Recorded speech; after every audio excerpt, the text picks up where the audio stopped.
Zimbabwe. Biden administration extends sanctions on Zimbabwe. On Wednesday, March 1st, 2023, the Biden administration announced to the U.S. Congress its decision to extend the 2-decade-long sanctions against Zimbabwe. The move came within days of the EU announcing the extension of its arms embargo against Zimbabwe, also for one more year. According to the East African, Biden wrote, quote, "President Emmerson Mnangagwa has not made the necessary political and economic reforms that would warrant terminating the existing targeted sanctions program. The absence of progress on the most fundamental reforms needed to ensure the rule of law, democratic governance, and the protection of human rights leaves Zimbabweans vulnerable to ongoing repression and presents a continuing threat to the peace and security in the region," unquote.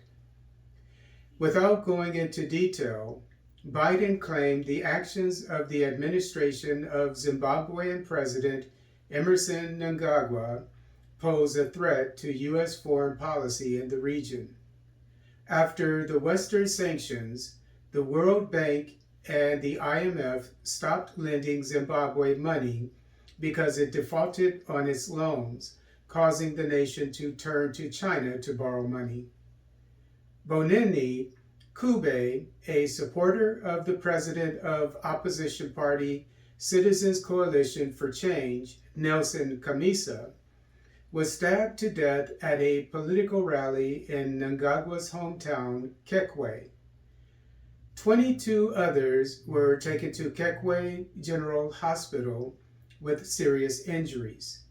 Zimbabwean police say the deceased was reportedly attacked by supporters of the ruling Zanu-PF party.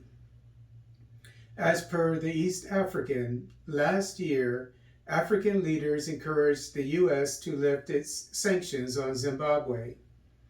South African President Cyril Ramaphosa mentioned during his visit to Washington that the sanctions on Zimbabwe were putting a strain on its neighbors who have taken in millions of Zimbabwean economic refugees.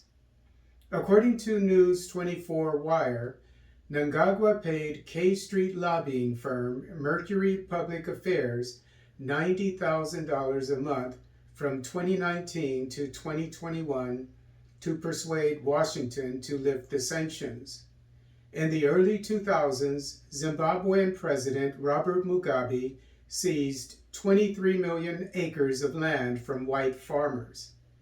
In 2002, the U.S. and the EU slapped economic sanctions and an arms embargo on Zimbabwe, ostensibly because the Mugabe administration was intimidating political opponents and harassing the press.